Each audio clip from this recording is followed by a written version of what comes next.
Assalamualaikum warahmatullahi wabarakatuh. Bismillah, alhamdulillah. Assalatu wassalamu ala rasulillah. Amma ba'du. Pada pertemuan kali ini kita akan membahas tentang tema teologi kebangsaan. Ada beberapa materi yang akan kita bahas pada pertemuan ini. Kita bahas tentang 4 pilar dalam bernegara: Pancasila, Bhinneka Tunggal Ika, NKRI, dan UUD 45 dalam perspektif Islam.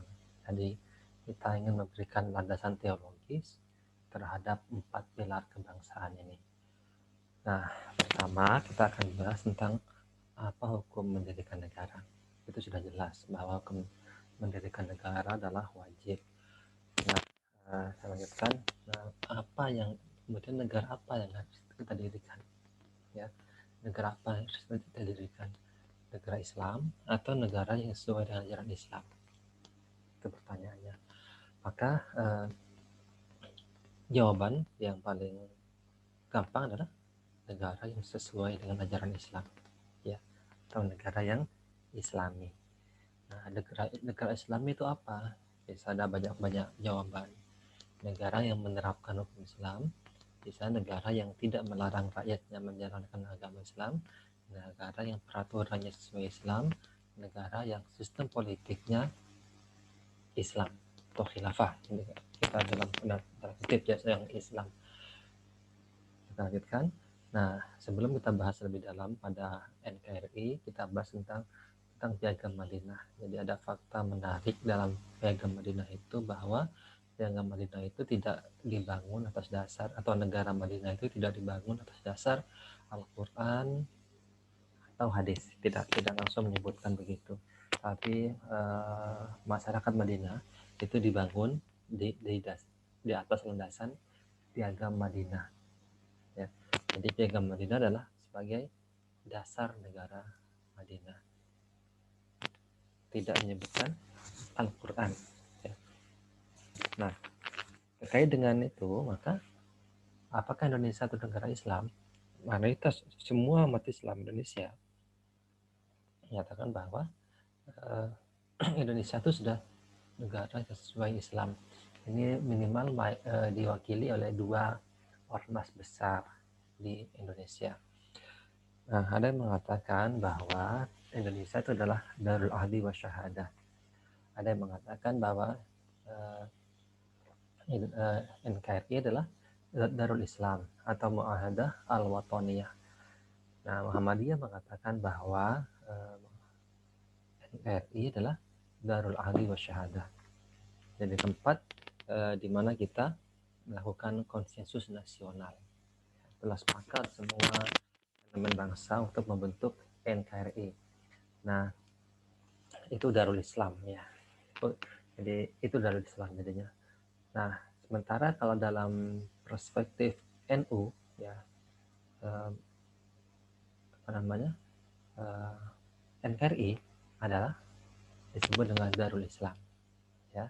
Kenapa? Karena di situ ada Mu'ahadah Wataniyah, ada kesepakatan konsensus kebangsaan ya, di mana semua sepakat bahwa negara kita akan membentuk sebuah negara dengan dasar Pancasila, NKRI.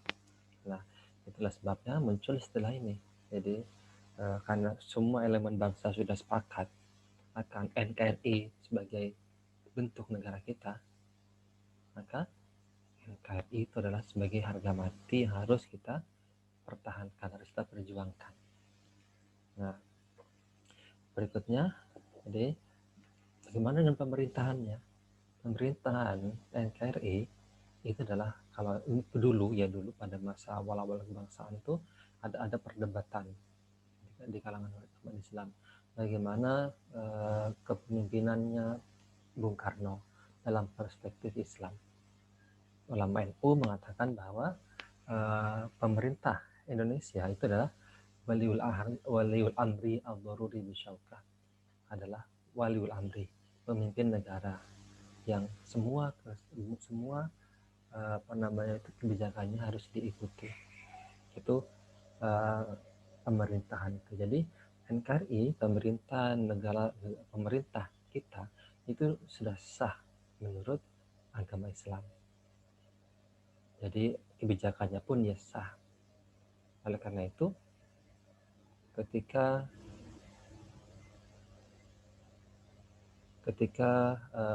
kita katakan bahwa ada yang mengatakan bahwa pemerintah NKRI itu tidak sah, itu resikonya besar karena banyak kebijakan nanti kemudian yang bisa bermasalah kalau dikatakan tidak sah, ya itu disebut dengan ad-daruri bisyauqah.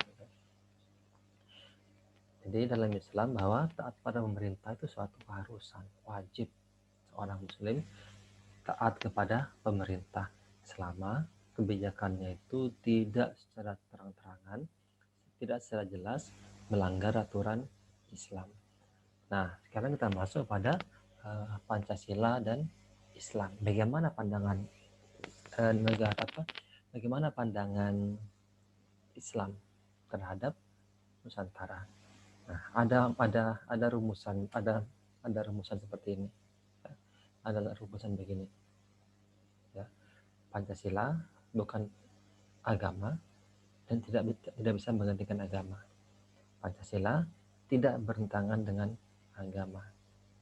Penerimaan Pancasila merupakan wujud dari upaya umat Islam untuk menjalankan syariat Islam. Jadi mengamalkan Pancasila itu adalah bagian dari mengamalkan ajaran Islam.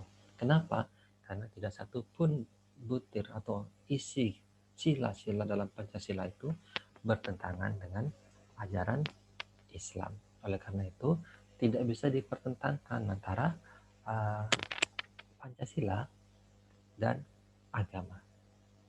Pancasila itu tidak bertentangan dengan agama. Pancasila itu sesuai dengan syariat Islam. Pancasila adalah syariat itu sendiri. Jadi dalam Pancasila ada syariat Islam di situ. Ada syariat Islam, sehingga mengamalkan Pancasila itu adalah bagian dari mengamalkan ajaran Islam. Nah, itu kemudian dalam sejarah kebangsaan kita, ketika awal-awal Pak Soeharto, Presiden Soeharto, ketika akan mencetuskan tunggal Pancasila, itu ada perdebatan di kalangan umat Islam. Nah, kemudian ini yang dari kalangan NU itu melaksanakan musyawarah nasional ulama di Situbondo dan menghasilkan rumusan seperti ini.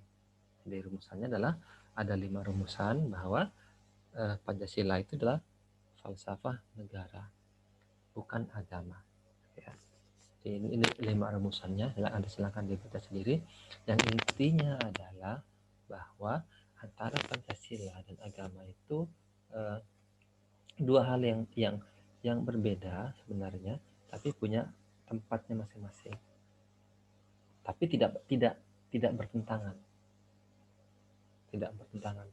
Jadi Pancasila adalah falsafah negara, bukan agama, dan tidak bisa menggantikan agama.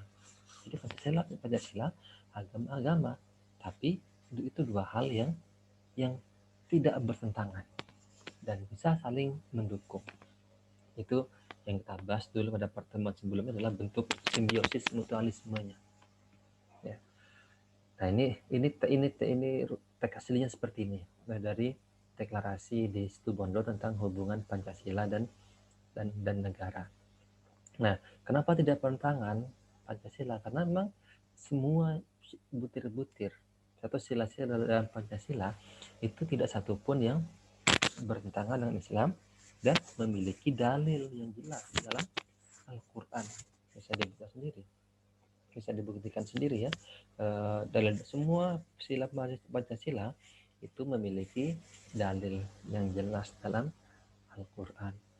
Nah, oleh karena itu menjalankan peraturan negara adalah bagian dari menjalankan ajaran agama Islam.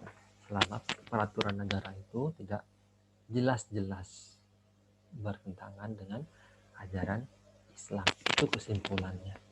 Nah, jadi dengan memahami seperti itu, maka kita bisa beragama dan bernegara secara sekaligus, menjadi pemeluk agama yang baik, menjadi orang religius, kemudian juga bisa bernegara dengan baik, menjadi seorang yang nasionalis. Jadi akhirnya muncul generasi yang religius dan nasionalis, atau sebaliknya nasionalis dan religius. Jadi itu dua hal yang jangan dipertentangkan.